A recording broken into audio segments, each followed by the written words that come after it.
Welcome back, everyone, and thank you for coming along to session 3. So this session is going to be two more classes that we've done. So you'll start to see a bit of a familiar scene set up through these classes, and hopefully by the end of all the classes we'll see what is common and what is different. So first of all, I'd like to invite Ian to share his screen, and then I'm going to hand over to Ian to talk about the postal stationery judging. So thank you, Ian. Thank you, Glenn. Can everyone see the screen? Yep. Excellent. My topic tonight is talking about judging postal stationery. And just a minute.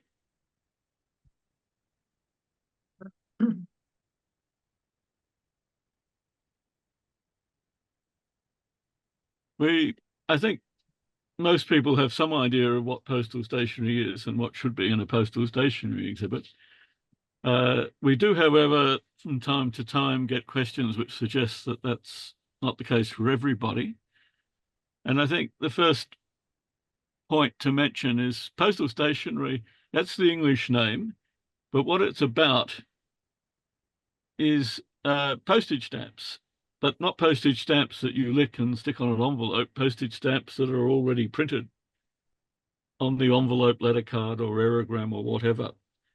And there was actually a catalogue published around 1910 by a British dealer called Unadhesive Postage Stamps Catalogue. It's not a name that will stick, but it describes what the postal stationery class is first and foremost about. And if we were revenue collectors, we might talk about postal stamp paper or impressed postage stamps. And that's the big difference between the postal stationery class and the traditional class. And at times it is shortened and we keep talking about stationery without the postal bit, but it's not a class for every envelope, letter card or aerogram. It's got to have a postage stamp on it.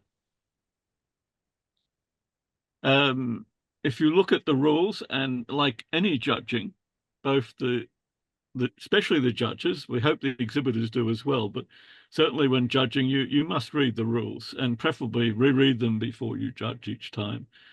The postal stationery is defined in the rules as comprising postal material which either bears an officially authorized pre-printed stamp or device or inscription indicating that, and it actually does say a specific face value of postage has been prepaid. And the main feature of a postage stamp is that it prepays postage. And it's an official indication that that postage has been prepaid, and you can take your stamp, you put it on an envelope and you put it in a letterbox knowing that you have prepaid postage. Well, it's the same with postal stationery. The stamp is printed, except that the stamp is already printed on the envelope or the aerogram. And just very quickly, just some of the easily recognizable forms of postal stationery. The Canadian postcard with a maple leaf design that's similar but not identical to the adhesive stamp of the same period. A coronation postcard with what we call the full face King George V stamp issued in 1911, and envelope from Nicaragua, and again the penny kiwi, which is recognizable to many traditional adhesive collectors, with a very similar design used on a New Zealand letter card. Of course, the stamp printed on the envelope may well be embossed, as in the case of the registered envelope there. And just an example of an official postcard from Queensland and the wrapper from New South Wales and the reply postcard from the United States. In postal stationery world, the stamp is sometimes called an indicium, but the full description would be an indicium, which is simply an official mark that indicates the prepayment of postage. And again, just a few other examples. Familiar aerograms. Not all aerograms are postal stationery. They need to have a stamp or indicium printed on them. But postal stationery does, of course, include much more modern items, such as the Star Wars Express Mail, which fully meets the definition as a $16.25 stamp printed on it, and the stamp to order postcard, I think, from Australia. So if you then read the guidelines, and like all classes, we have the SREVs, which are the regulations, and then a document called the guidelines that explains them. There's a list of material which can also be included in postal stationery that may not quite meet the definition. And the first one there, the non-value indicators or non-denominated postal stationery, is there because in many countries in more recent times, instead of designing a nice indicium or stamp with indicating $1.50, the post office will just print a design that says postage paid, and sometimes there'll just be words that indicate that this postcard or envelope has been prepaid for, one posting throughout Australia, which is what Australia Post often does. And such items can be included in a postal stationery exhibit, and they meet the intent of what postal stationery is about. And by tradition, things such as stamped telegraph forms, which in the early days often had a indicium similar to those that are used on other postal stationery, or money order forms, or postal orders, or postal notes. But it's not all telegraph forms. It's only those that have a stamp printed on it, impressed on it. And it also includes international reply coupons, which are something slightly different. Formula items, which were sold to the public bearing adhesive stamps, were often forerunners to the issue of postal stationery, and they can be postcards such as the one from Hong Kong shown there. They can be registered envelopes. They're very commonly aerograms, but they can also be included in the postal stationery display.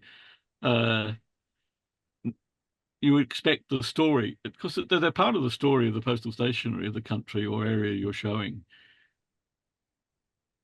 So that's just an example of international reply coupon in the left, South Australian postal note below it, a Queensland postal note on the right, and I think parcel card from Italy. And just some of the the more modern types which can be included in the postal stationery exhibit. So certainly the Australian prepaid postcards, which say quite clearly that although there's not a specific value, they say clearly that the card prepays postage for usually anywhere in the world. The registered envelopes, an international one, and the ML envelope from Australia, and an aerogram from Fiji that are also just have postage paid, but are in fact postal stationery because they prepay it when you pay the cost. It includes the postage. Material which can't be included in a postal stationery exhibit, unstamped stationery or formula items. If you think about that in its broadest context, that's basically every envelope, letter card, aerogram, or whatever that doesn't have a stamp on it, printed straight on it.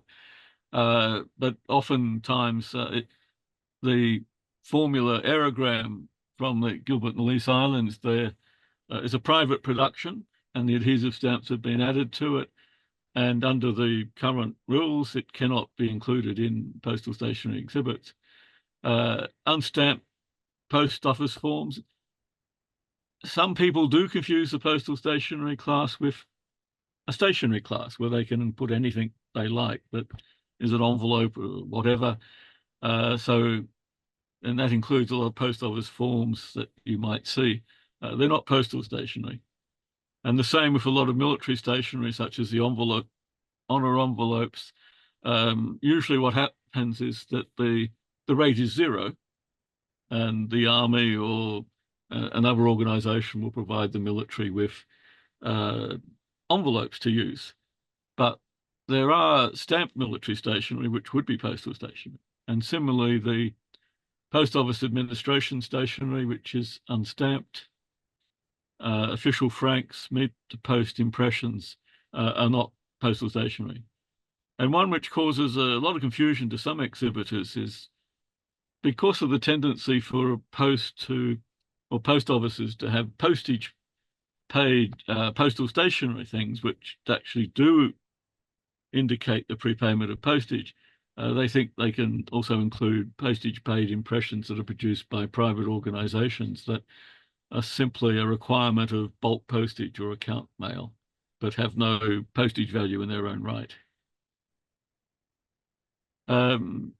In terms of other material that you hope to see in a postal stationery exhibit, it's all of the things that you might see in a traditional exhibit, such as essays and proofs and archival material, should be, well, can be often expected in a postal stationery exhibit and certainly are encouraged. With the essays and proofs, you would normally expect them to be of the postal stationery and not the adhesive stamp. And that's not always easy to tell. Sometimes it is. The three examples there are quite clearly were only designs only used on postal stationery, but sometimes the designs of the adhesive stamps and stationery are similar, and sometimes they're the same. So if the proof comes from a master die that is then used to create working dies for adhesive stamps and stationery, then the master die is welcome to be included.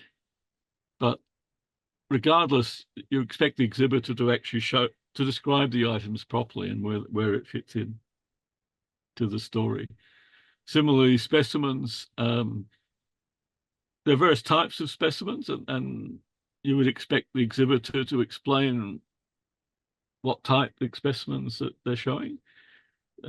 Many people who collect British Commonwealth are aware of De La Rue type specimens of postal stationery that were sent to the UPU. But there are other types of specimens. The one, Canada never overprinted its stationery that it sent to the UPU for their archives. So any specimen is actually, a printed specimen of some kind, either done by the printer or possibly by the post office as part of the process of printing the item.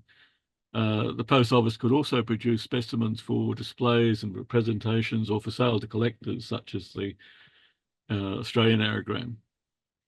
But regardless, they should be properly described, indicating knowledge. Sorry, going the wrong way.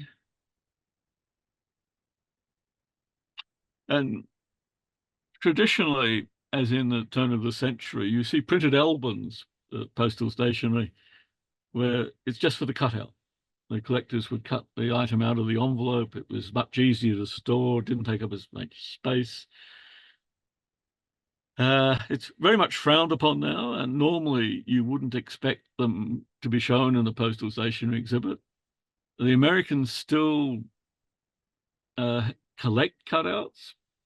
There are some exceptions in terms of exhibits. If some items are only known from a cutout, the full postal stationery item hasn't been recorded, or it may be that there's only one of those known and you don't have it, so you put a cutout instead. It's also would be reasonable if you were doing a die study of the postal stationery stamp and you had a lot of cutouts and you showed those as a die study, then that might be acceptable as well. And cutouts in many cases could be used as if they were adhesive stamps, and they can be included in an exhibit, but you would expect the exhibitor then to cite the regulations that indicated that such use was legitimate, or if it was not legitimate, citing the regulations to say, well, this wasn't legitimate and it either was taxed or should have been taxed. And the regulations vary by country, by time, and you actually need the post office guides to work it out. Most commonly, postal stationery exhibits that you'll come across are organised in one of really three ways. There are some exceptions, and some of them do pose particular problems for judges, but the bulk of the exhibits will either be organised traditionally on the basis of the physical form of the stationery, the availability of it, or the function. Hopefully, well, you would expect an exhibitor to tell you about the scope of the exhibit on the title page, and we'll come back to that a bit more. There we go. The physical form is what you would expect. It's the type of stationery concerned, whether they're letter sheets or aerograms, envelopes, postcards, letter cards, wrappers, etc.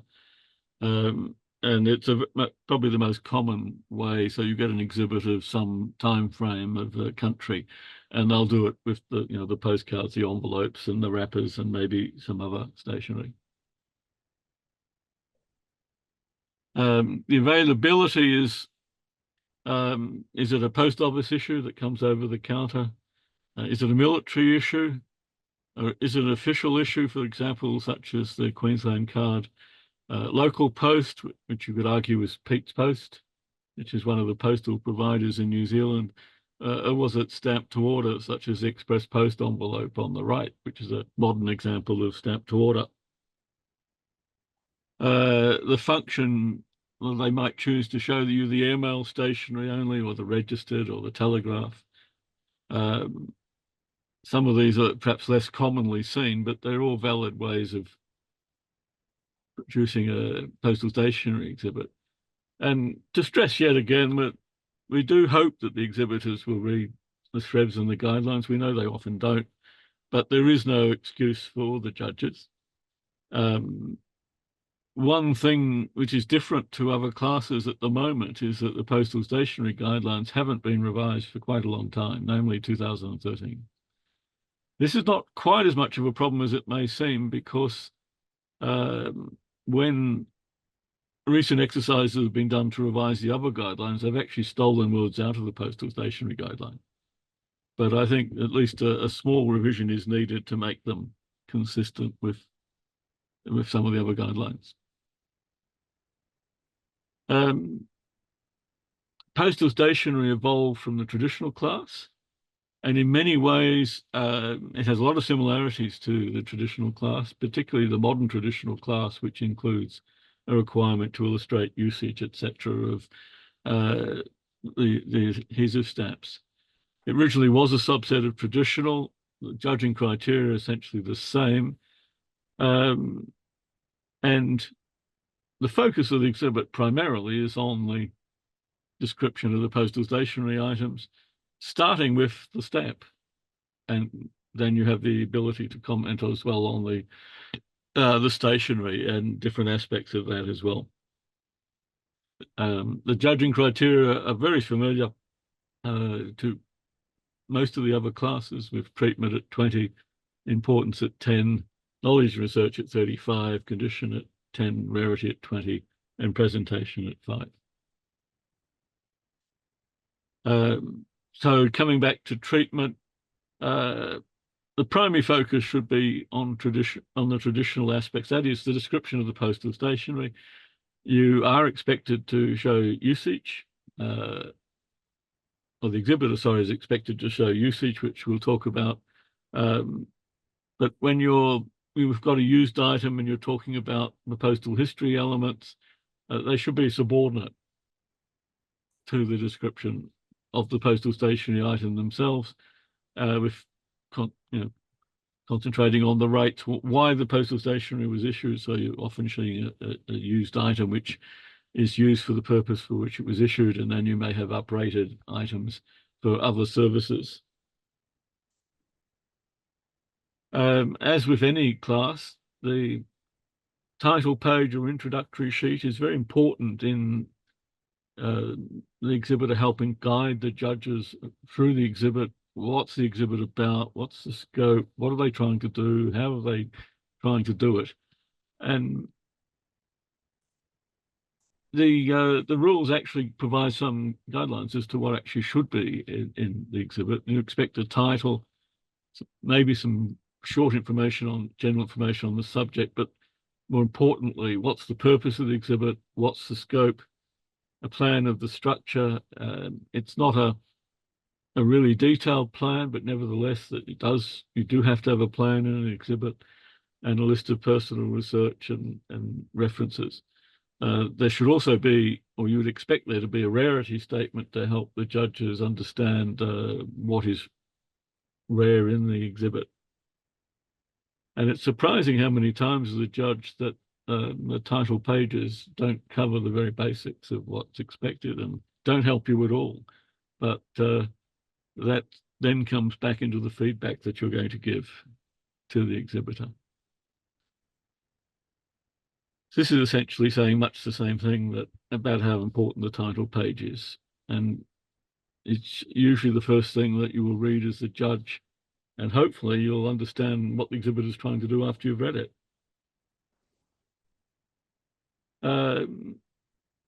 With the scope of a postal stationery exhibit, the principle is still the same. Oftentimes postal stationery items are larger than adhesive stamps. The number of items you can show is generally much lower. And this has implications for the breadth or depth of an exhibit. You do see a lot of exhibits concentrating on the breadth, but oftentimes depth is perhaps a better way to go for many topics. But it does mean that if you're doing something in depth, then you're expecting a greater detail of research and also a greater detail of the material that's being shown. You'd expect a logical progression in an exhibit, a clear and easy to follow structure, as mentioned, and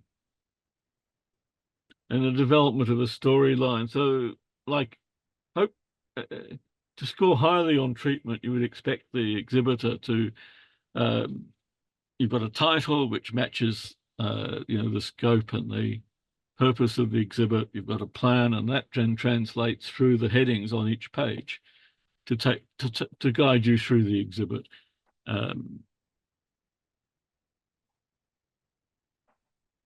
So again, just to reiterate that the primary focus on the descriptions is on the stationery item. That includes both the stamp or indicium, but also the secondary, the description of the stationery item itself, including the knives of the envelopes, the size of the postcard, the paper of the postcard, and secondary, the usage. It's generally expected that you'll have an actual start and an ending of the exhibit, and that the reason for choosing it ideally is explained by the exhibitor on the title page under the scope. And what is important in a stationery exhibit is the exhibitor shouldn't be showing a lot of duplicated material. So most recently, I've been judging some exhibits in Indonesia where you might have 4 or 5 different stationery items in 5 frames.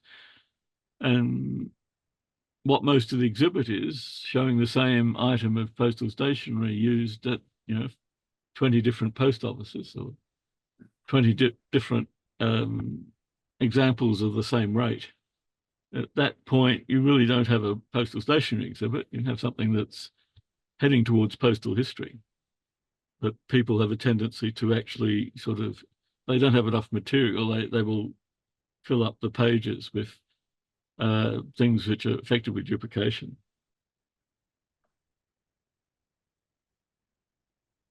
And just some examples that have come out of Henrik Morton's about different types of write-up, because if you've got different classes and you may be showing the same material, but you can actually write them up quite differently. And so if you're talking about postal stationery exhibit, you would start with a postal stationery description. So it's a 2 Skilling stationery card, identified which variety it is according to his classifications, and additionally franked and sent as a pre-UPU card to Hamburg, and he stated the rate And it's the only recorded postcard sent to a foreign destination pre-used in that country. Whereas if you're talking about postal history, then the focus starts immediately on the rates rather than talking about the card. So the same item can be shown in a number of different classes. The same item in traditional concentrates on the adhesive stamp and telling you what that is, rather than on the postal stationery item. Importance has the same meaning as it does in traditional and similar classes. How difficult is the selected area? What is the significance of the area compared to the philately of the country? In particular, the postal stationery of the country, or the postal stationery in world philately. Some judges use a sort of a 5+5 way of calculating it, where 5 is really about the subject and 5 is about the significance of the exhibit. But I think importance will be covered more elsewhere. And knowledge and research has much the same meaning as it does in traditional. Postal stationery information can be harder to find than traditional. There are many fewer handbooks. There's many fewer catalogues. And even now, for many countries, the only real world catalogue available is a catalogue called Hidden Engage, which is a fairly simplified catalogue produced in the 70s or thereabouts. And many exhibitors only provide quite basic information based on that catalogue or some similar catalogue. And a good example, if you have an exhibit of, say, British colonial material, where the material is printed by De La Rue, and if you'll often find that the exhibit will just have fairly basic information about the items, but you know that almost always with De La Rue, the De La Rue correspondence books are available. So there's an awful lot of knowledge and information that can be found for those items. And if they haven't recorded it, then they're not going to score highly on knowledge and research. And that certainly applies to countries like Fiji, Kenya, Uganda, Tanganyika. You're expecting the person to demonstrate the knowledge they have and the research that they've done. So what information can you say about postal stationery items? Well, just a minute. I've got to let Bernie in. A description of the item from a postal stationery perspective. Have they used the literature that's available? Have they gone beyond that and done archival research? The information about a stationery item is much like traditional. You've got the stamp. You can talk about the design. You can talk about the dies. You can talk about early recorded use, because often for stationery there's not a first day of issue. You can talk about the numbers printed. You also have, in many cases, watermarks, perforations. You can describe the paper, the printings of varieties, and then for the usage, you can talk about the rates and the usage. It's also important to remember that the choice of items reflects knowledge. So if people are showing items that are not postal stationery, it indicates a lack of knowledge about the class. Oftentimes in selecting material, you'll have an essay or a proof, and then you'll have a specimen, and then you'll have mint items. It's often good to show an item used for the purpose intended, if it was domestic rate or if it was a local rate, to show that usage. And sometimes that can be hard to find. And then you would show examples with used in, say, registered or express delivery or airmail or other special services. Condition is the best possible condition, taking into account the material. Difficult items should be in the best possible quality, which may not by any means be perfect. And you evaluate the conditions again as if they were stamps or they are stamps, so there shouldn't be tears or missing corners, bends, toning or whatever. And if there are perforations, no missing perforations, like letter cards have perforations around the edge. And they can be quite fragile, so you can get the mint items with a bit of the salvage, perforated salvage missing. Rarity in postal stationery, similar to traditional, but you're hoping that the exhibitor will tell you about the rare items, like this is unique. That's always a difficult phrase to use. As I was able to point out, to give feedback to one of the commissioners that the item described was not unique because I had one, which meant there were two of them. But you've got to be careful in identifying rare items. It may not look like it, but the Queensland postcard at the bottom, it's a good question as to how many of that particular card exists. There might be 10 that they've got different views on the back, and if you take that into account, there may only be one or two of each of them. Also in postal stationery, often the rarest items are the international reply portions of international reply cards correctly used back to the country. Yeah, so hopefully an exhibitor will give us an indication of what the rarity is. I have found some judges occasionally say things like, oh, well, they haven't told us what the rarity is, and therefore the rarity is 12. Well, hopefully the judges will be a little bit more sensitive than that. But it used to be practice to show a list of the important or rare items on the front page. The practice now tends to be that there's some form of indication by, color of the frame or matting or symbols, but there should be a description on the title page that identifies what that means. For example, they might say that they're only showing items of less than 5 known or less than 10 known, depending on what sort of medal level they might exhibit they might be.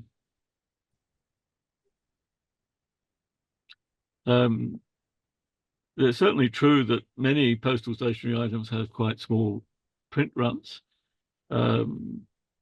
It's important to take into account the actual country you're looking at, because there's a big difference between a small British colony in the middle of nowhere with very few English speakers and countries like Australia and New Zealand and Canada, and let alone the United States or United Kingdom.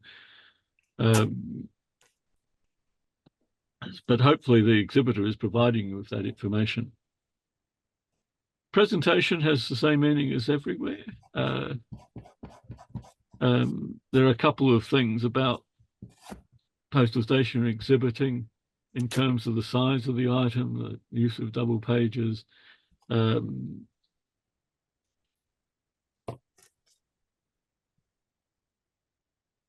so that many postal judges appreciate a bit of variation in mounting, rather than just, if you've got postcards, and just mounting them as what are called railway tracks. But the idea is that overall it's is attractive, but also that they've taken special care with mounting large items, and often for large items such as the larger registered envelopes, the larger size pages that are appropriate. Almost invariably, judges don't appreciate items which are, turned up on the side so that they're the wrong way up in order to fit them on the page.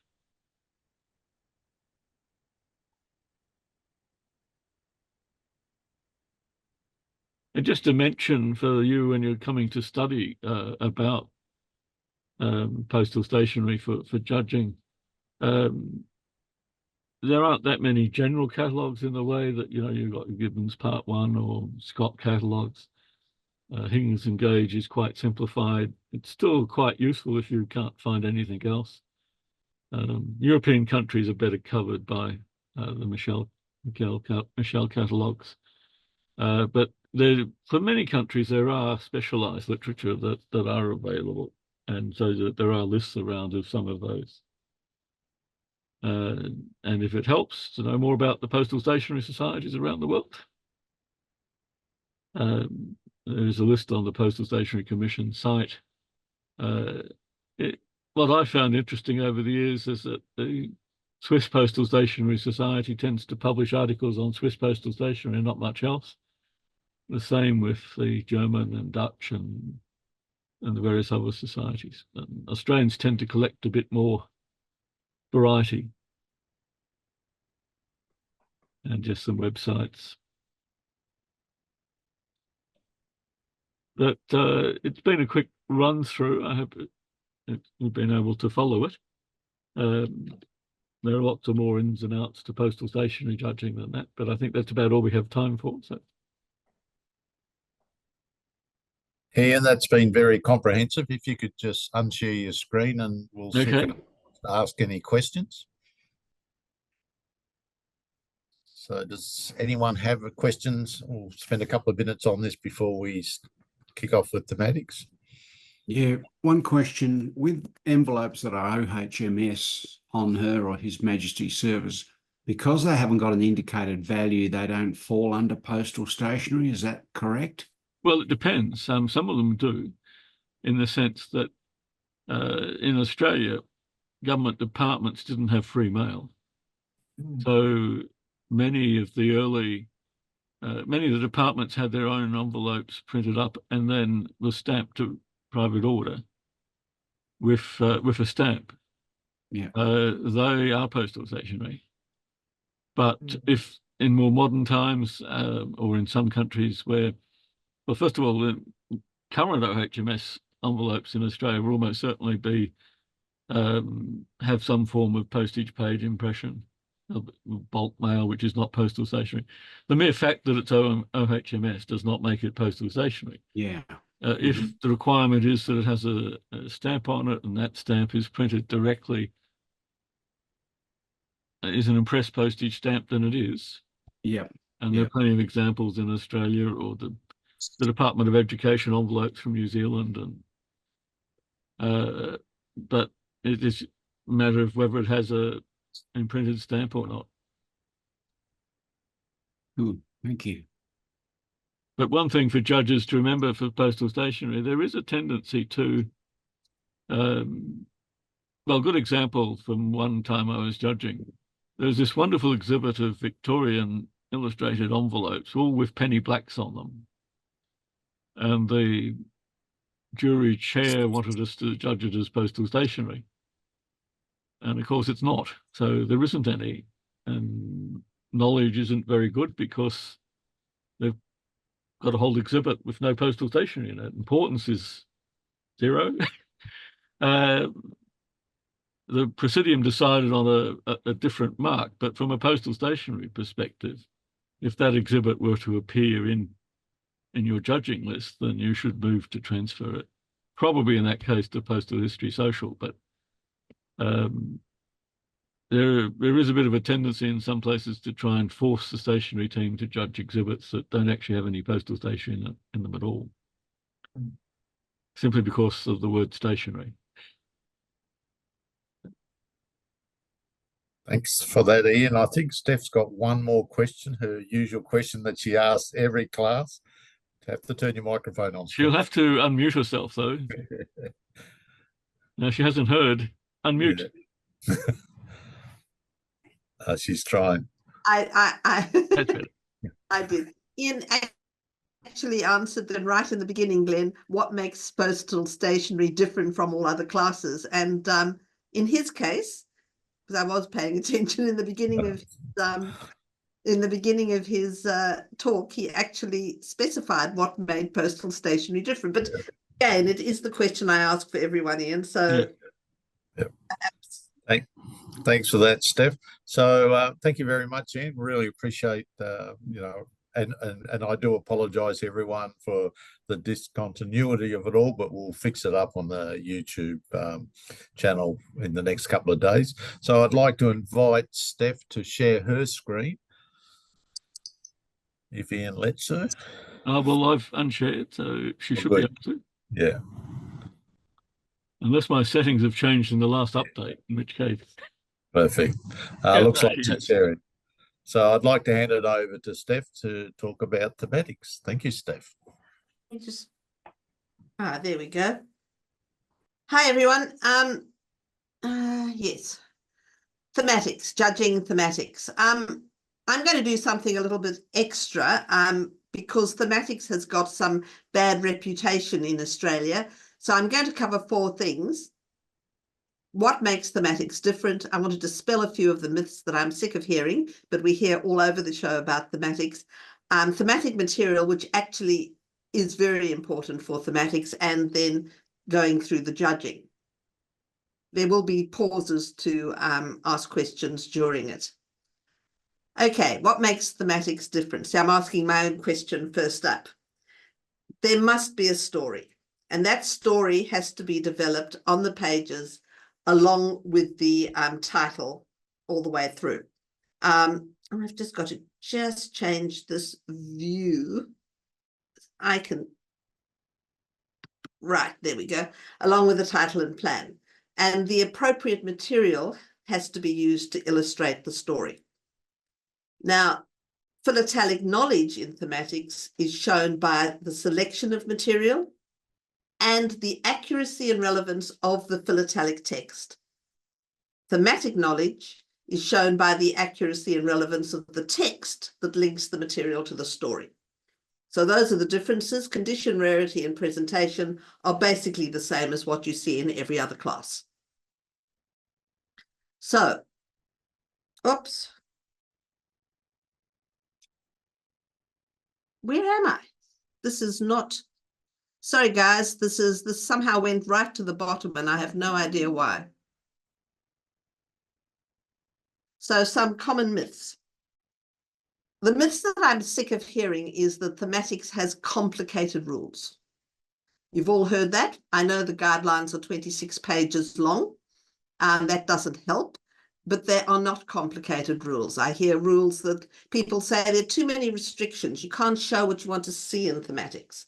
I'm going to go through that quickly. And then I hear the old chestnut that thematic exhibiting is easy for beginners. Okay. Thematic rules aren't complicated. There are 5 of them. There must be a story.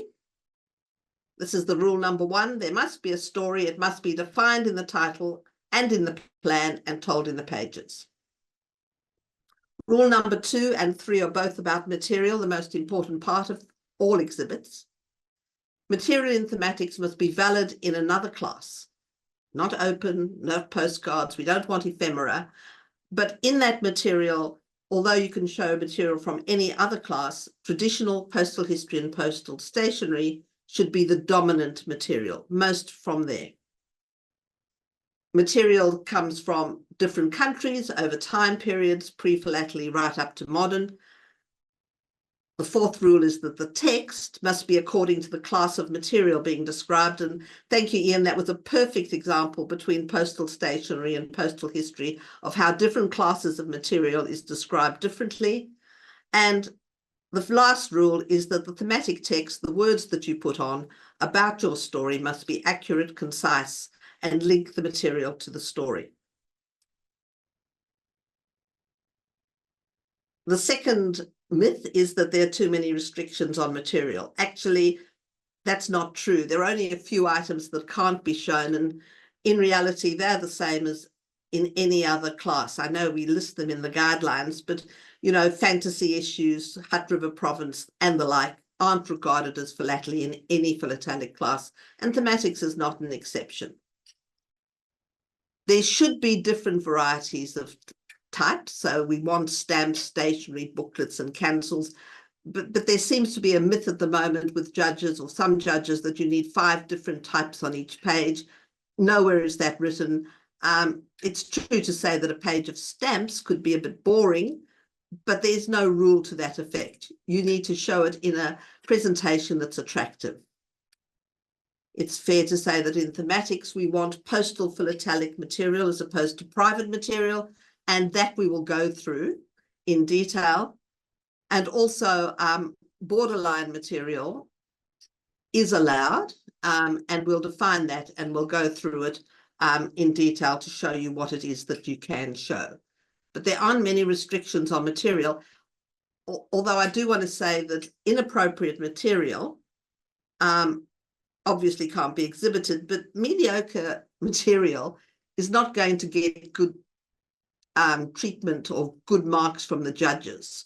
So, you know, stand dune countries, all that type of thing, too many die proofs. gives a poor impression. And people look at a thematic and say, well, you really shouldn't show that. They don't mean you can't show it. They mean you shouldn't show it because you shouldn't be showing it mediocre philately if there's better material that you can get. And if an item's not allowed in another class, it's not philately. And non-philatelic items are not allowed in thematics. Oh, I did it again, didn't I? Good heavens above. How did I'm pushing the wrong button on my computer. There we go. Last myth, thematic exhibiting is not easy for beginners.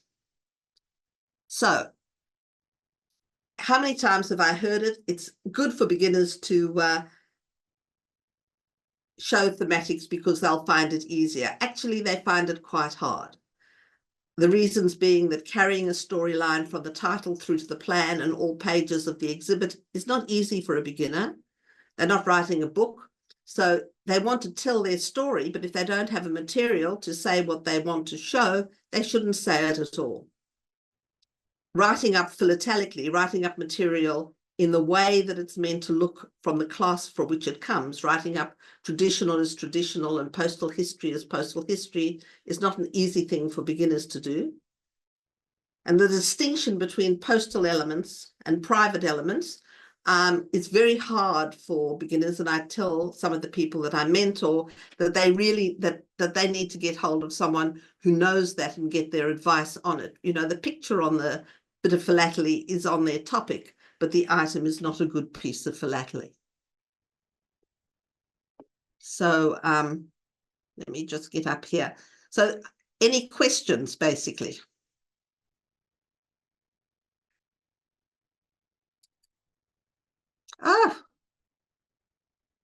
Can anybody hear me? Can I hear anybody else? I'm sure you can, Steph. I think that was very comprehensive.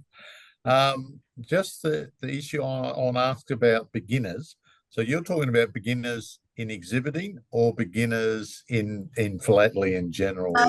Beginners in exhibiting. I've heard a lot of judges say, you know, this is what, you know, a lot of people collect birds on stamps or ships on stamps. They say, yeah, you should start exhibiting. Why don't you do a thematic exhibit? You should find that easy. And the answer is they won't find it easy. They'll find it very difficult without help from all of you mentors. Thank you, Steph. I'll keep going if there are questions. Steph, you spoke about sand dune country stamps. Yeah. These are the stamps that we used to refer to as jam labels. I have noticed lately on Facebook that there are many new collectors who have absolutely no idea about jam labels, or as you call them, sand dune countries. And I will know shortly how bad that is, but I suspect that a lot of new collectors struggle to differentiate between real stamps and stamps that were never available for sale in the countries that are named as their issue. How can we help new exhibitors in this regard? And that's why a lot of people need mentors to get that done, because the picture is exactly what they want to show. And these countries are so good at producing stamps with the right pictures on it. Mm. Well, doesn't that affect rarity then? I mean, if you've got countries that produce them for revenue. It affects rarity, it affects philatelic knowledge, it affects everything. But it's what I'm trying to say, it doesn't make it different to traditional, to any other class. Okay, appropriate material. As I say, material is the most important thing of any class. And as Ian did with postal history, I'm going to spend a bit of time on appropriate material for thematics. So a wide time period, pre-philately to modern, different types, stamps, covers, stationery, booklets, always remembering that while all classes are valid, traditional postal history and postal stationery need to dominate the exhibit. Must be valid in another class, no ephemera. And the item that is chosen needs to enhance and complement the story. Just because it's a good item philatelically doesn't mean to say it's appropriate for the story that you're telling. thematics isn't topical exhibiting.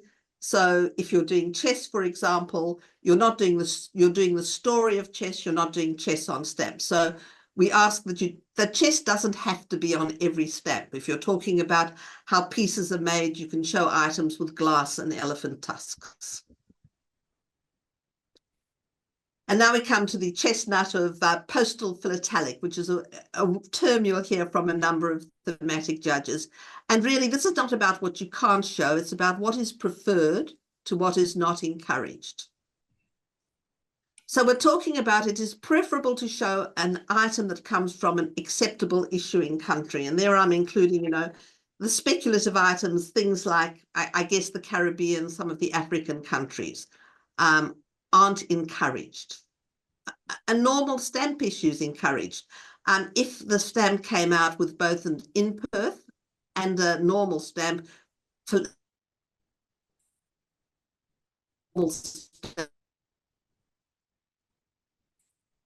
item, not a postal item.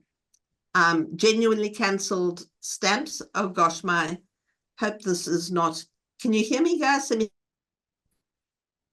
Yeah, I can hear you, Steph. Problems. Yeah, I can hear you. Okay.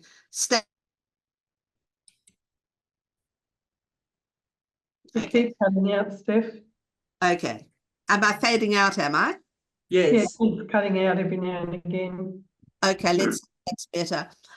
Commercial mail for souvenir, commercial mail for souvenir covers thematic cancellations, we prefer them. You know, you get the pretty thematic cancellations, which thematics loves, but we would like it on carried items with the correct postage rather than on non-carried or underfranked items. Correct postage frankings, no over frankings, no meters with 00. I think that's self-explanatory as to what postal philatelic really is. Here's some examples. Commercial, no over franked items. You can see the souvenirs. You can see the to the deluxe sheet.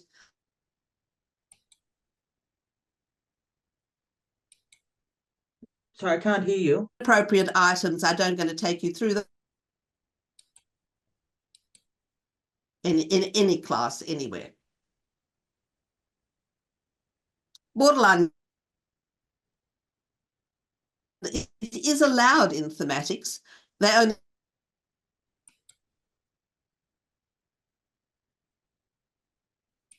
do show a borderline item. They'd like you to justify it or to say that you know what it is. These are things like, and you can read them, private cachets, additional prints, administrative marks without postal privilege, decorations on cards, advertising labels. Maximum cards, yes, they're allowed, and obviously the older ones are better than the new ones, but they must have concordance, and only a few, please. And revenue stamps that are not being used for postage, limited to significant items. And when you use them, you're using them because they are the best items to illustrate your theme, to illustrate your story. If that's the best thing that's available, then by all means use them.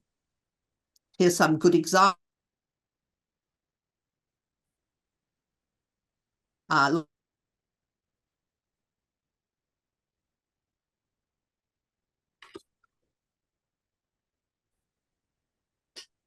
Okay, we're back to questions. Stephanie, would that include not allowing first day covers when you say covers that have been specially prepared? When you say not allowed, everything is allowed, remember? It is preferred. So postal philately is preferred. So first day covers themselves aren't liked in thematics unless the cancellation on the first day cover is a thematic cancellation. And even then it is prepared for a collector, and it is preferable to have the cancel on a commercial cover if you can get hold of it. So for instance, if you were doing something with aeroplanes and you've got a first flight cover from, you know, Darwin to bloody Adelaide, and but it's got a caveat on it saying this is the first flight on such a date, although you've got the proper stamp, the proper value, and it's postmarked correctly. That's fine. It's a proper aero item. It's allowed. It's in you can, as long as you can show it in an aero exhibit, you can show okay. it. Yep. It's a perfectly normal item.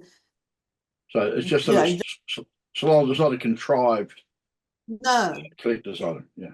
It's not what it is. Yes, exactly. It is an aero item. You have to write it up as if it was an aero item. You have to exactly the same way as you would in an aero exhibit, in your philatelic text under the item. And you wouldn't want a whole, 10 or 20 of them across every frame of the exhibit. It's where it shows your item. Yeah.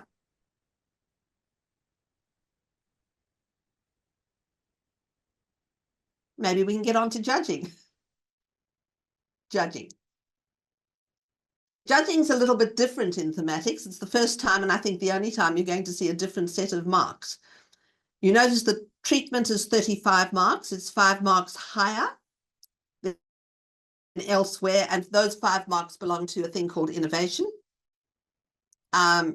Knowledge is 5 marks less, and 15 of the knowledge goes to thematic and 15 goes to philatelic knowledge. Condition, rarity, and presentation are the same as all other classes. And if you read the thematic guidelines, and I know they're painful to read, we're trying to get the simplified version out, but if you do read them, you'll see the one thing that they do, which is really quite good, is that they distinguish between basic requirements and achievements for judging purposes.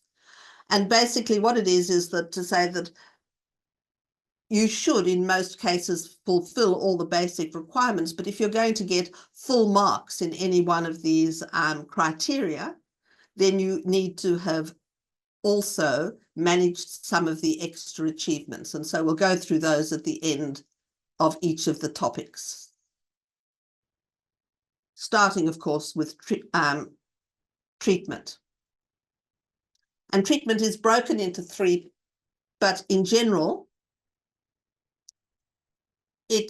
treatment is not much different to the other classes. It reflects the theme. It's got to be implied by the title. It has to have a logical development that follows through, and you've got a plan that also reflects the title. Your write-up must be clear and concise. You need a balanced exhibit. You need to tell your story.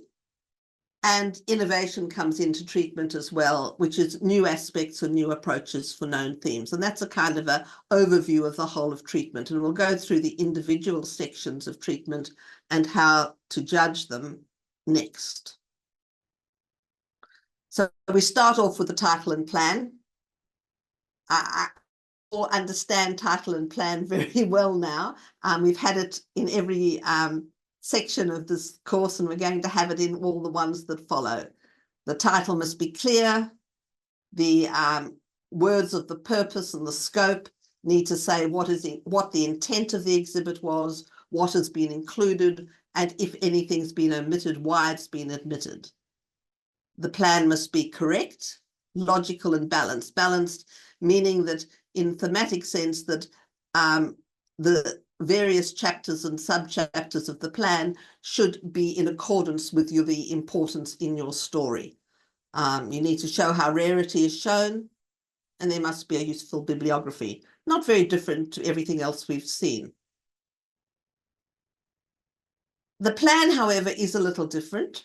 To get the achievement, to get the extra marks, to get full marks for title, page, and plan, the current desire is to have the plan be a summary of the story and not just a list of this is what I'm showing. So we're looking at a plan, which is Peter Sadolka's plan, actually. But if I read the chapter headings, it say mountains are much older than men, but at first fear prevented man from ascending mountains, although later he was forced to approach them. If you read through the headings in the plan, they themselves are a summary of the story. And that is the current treatment that is looked for in thematics. And the first example we have of base requirements and achievements. So to get base requirements, you must have the purpose, the scope, the plan, the bibliography, a consistency between everything, the plan and the title, that the plan itself is added, it's, you know, logical, balanced, you haven't left out anything important, you haven't overemphasized a part of the story just because you've got good philately, but it's not according to your story, it shouldn't be as important, and that you have covered all the major aspects that you do need to develop your story. And extra achievements are the degree to which the plan tells the story. The next part of treatment is development. And that is the consistency between the title, the plan, and the pages. And as it flows all the way through the page, from the title page all the way through the pages of the exhibit, reading like a book. So page headings to say where you are on each part of the plan, a connection between what's important in thematics is the thematic text. I guess that's one of the big differences, that we need a clear connection between the items and the thematic text, that you don't just have a bit of text at the top and a number of pictures on the page. You need to actually understand why the items are there and how they relate to the story. It needs to be easy to understand. And again, the items themselves need to be balanced, not just the plan, so that the important aspects of your story have the majority of items which describe them.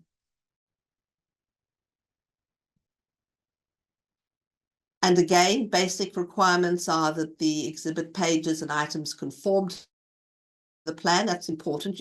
What you say on the front page must continue through all the exhibit pages, and that you have this connection that we're talking about between the items and the text, your thematic text that you're writing on the page. Some people call it a sort of a red thread that runs all the way through the exhibit, which connects the pages and chapters, and so you have a continuous story. And to achieve even more in development, it's to be totally balanced within the significance of the story, so that your treatment of your story is balanced. And the various thematic details that you've put in have the appropriate depth and size according to the story. So the story is perhaps more important in thematics than it is in the other classes. And innovation, difficult for new judges, difficult for old judges. It's not an easy concept, but it's the introduction of new themes that you can read it for yourself, new approaches, new application of material, imaginative and creative manner. It's one of these things that I guess once you've been judging thematics for a long time, they tell me you get used to judging. And so in the beginning, we all will just have to listen to the experts and have them explain how they have done it. It is not an easy concept, innovation, but it's worth 5 points.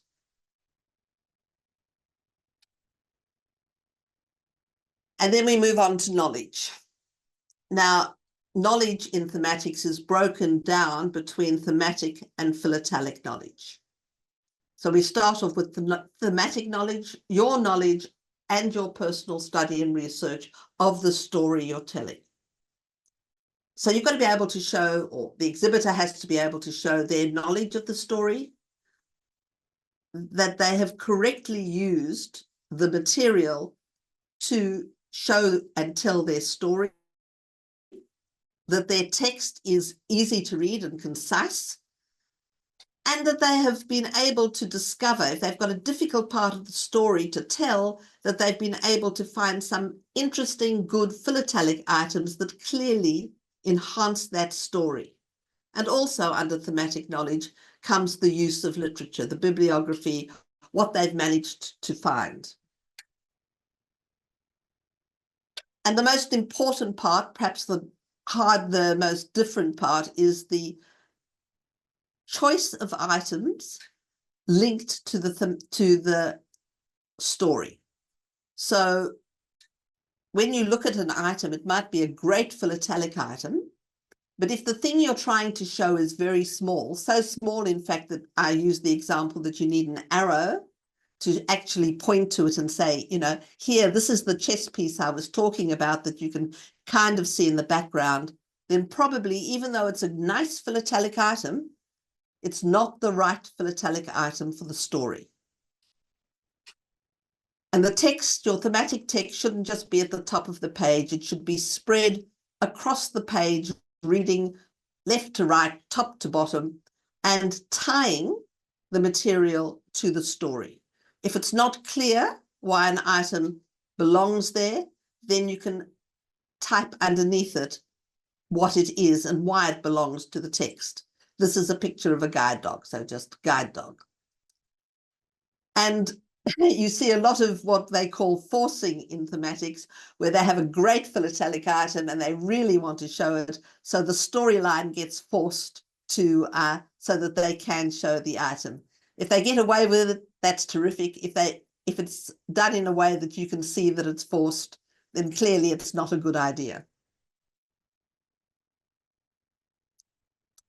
Okay, we're now talking about base requirements, again in thematic knowledge. We're looking at the appropriate, concise and correct thematic text and the correct use of thematic material. So your write-up is right, your write-up is clear, your write-up is concise, and the material you've chosen does illustrate your story.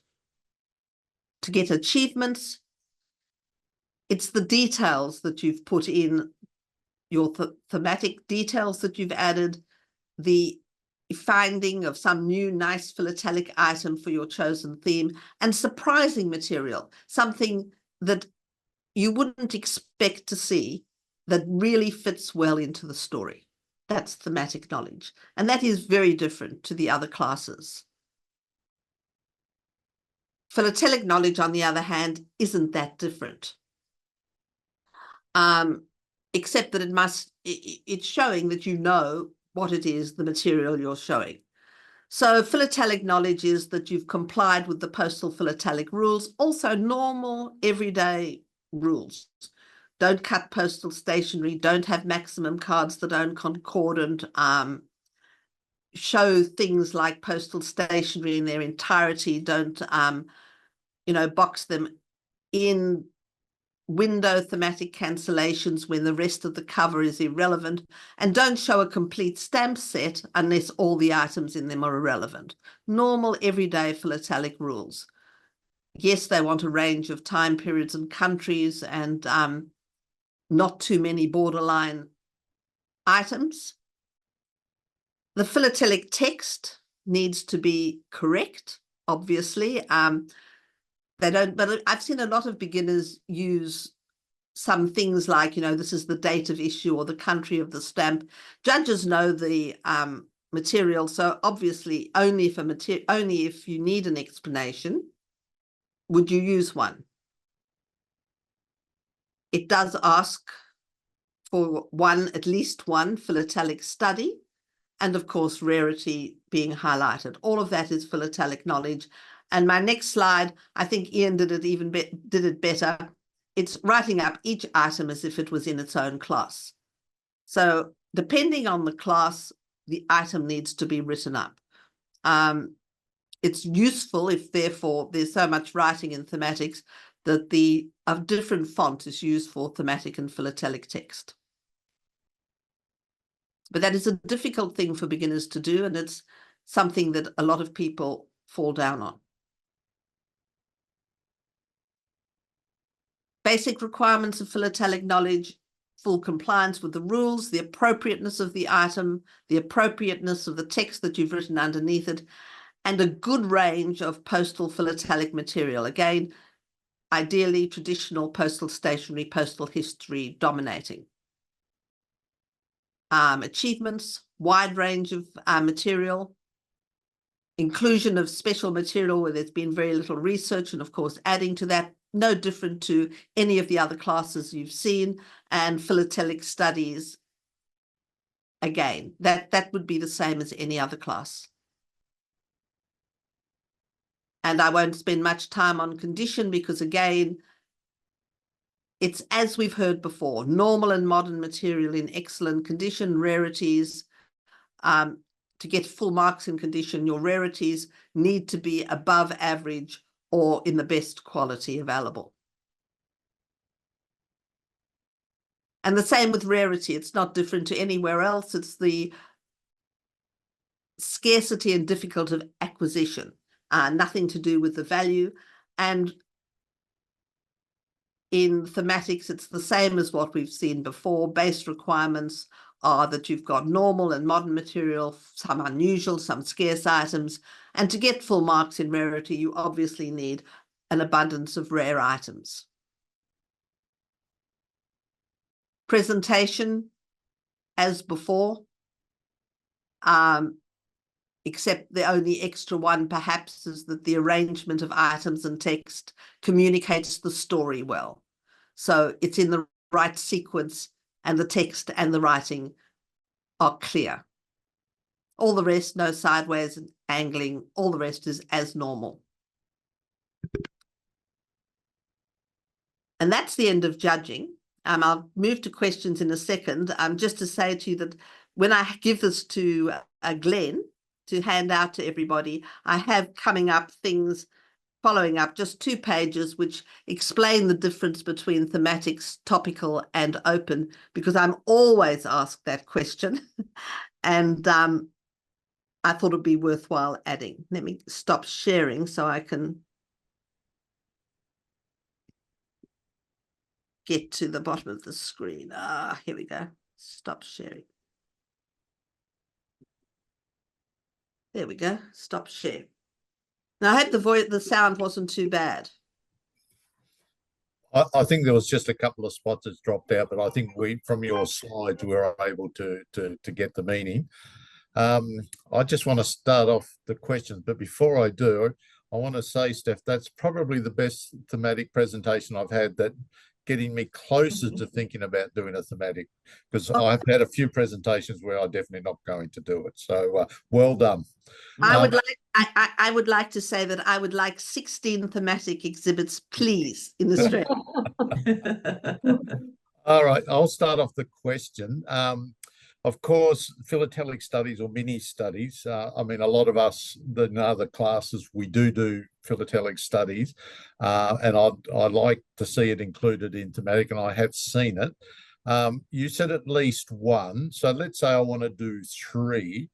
Can I do 3 the same? So I'm doing a particular item, the watermark perforation studies, and then 2 more frames later, I'll do another mini study of the same. Or if I'm going to do multiple studies, does it have to be, perforations on one, maybe watermarks on another, maybe overprints on another? So how's that fit in with judging? Well, Glenn, thematic, as I said, is all about the relevance to your theme. So if you're showing the same thing 3 times, then boy, it better be a really large part of your theme, because it's got to be balanced. And so therefore and that's no different to the philatelic study itself. If it is really an important part of your theme and it really covers it and covers it adequately, by all means. But if you're going to spend 3 or 4 3 pages talking about an simple little part of your story, then it's probably overkill. So it's a thematic emphasis, a thematic balance. The philatelic study itself, it doesn't matter that there are 3, but 3 on the same topic, boy, that's a bit difficult for thematics. It would have to be very important. Does that make sense? Yeah, it does. Thank you. And I got a second question. And I noticed this more in Asian than anywhere else. When I'm looking at thematic storytelling, they use a lot of short sentences with ... so they're not having to do paragraphs to tell the story. Is that quite an acceptable way of doing the storyline or the thread of the storyline? It's seen a lot in plans as they try and get the plan to tell the story without finishing complete sentences. I think it's acceptable if it's easy to understand. Remember, we've just asked for concise, easy, must flow like a book. If you can read that and you understand what is meant and the material highlights it and it tells you where you are in the plan, There is therefore no need for a longer sentence. You don't need a book to show you where you are, but you do need to know where you are, and you do need to know what that material is trying to tell you. So if that short sentence with a few dots after it tells you exactly what you need to know, then your thematic text is clear and it is concise. If it doesn't tell you what you need to know and just gives you confusion, then clearly it's not clear. It's too concise. It's about clarity and the link to the items. Is it enough to tell you why the items that you are showing are there? Sometimes that's at the top of the page, but later on throughout the page, they put the thematic detail that links the items to the story, and that's clear too. Thank you, Steph. Any other questions?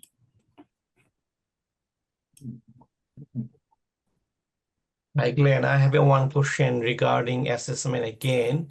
Yeah. You would like to have a one up to the thematic plan is a plan of an entry, like a plan page, like a diamonds, coffee, delivering the mail. You would like to have a plan page, or just like what sort of items I'm going to add in that thematic exhibit?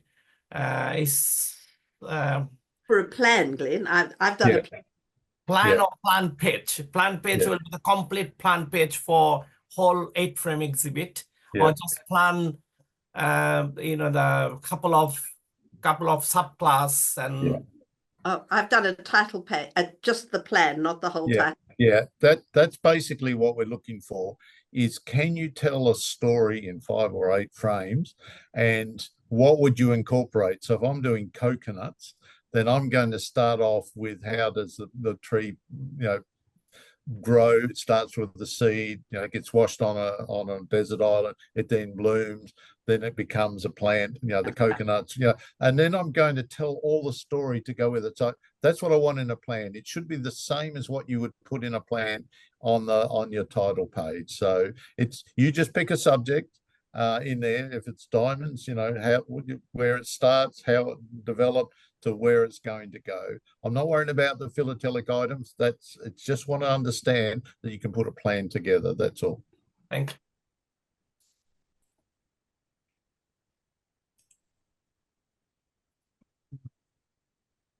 Have I got some thematic converts? Yeah. Yes.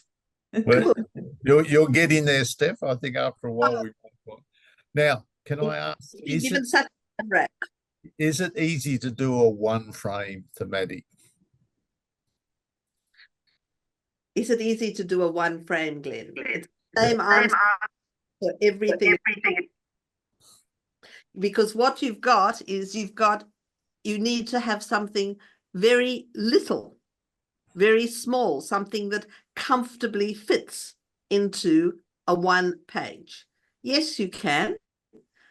And it is not easy. It's easier to do a 1-frame postal stationery or traditional, where you can define philatelically exactly what you're doing. To find a story to do in 1 page isn't easy. It's not doing it thematically that's hard. It's finding a topic that's appropriate for 1 page. And you can't do the story of chess in 1 page. It's not appropriate. But there are some thematic 1 pages which are on a specific person, for example, on a specific event, which can be done quite successfully. But finding a restrictive topic, a restrictive story, is difficult. Thank you, Steph. So do we have any other questions? If not, I'm going to ask Ian to stop recording, and then if you want to talk about anything, now's the time to do it.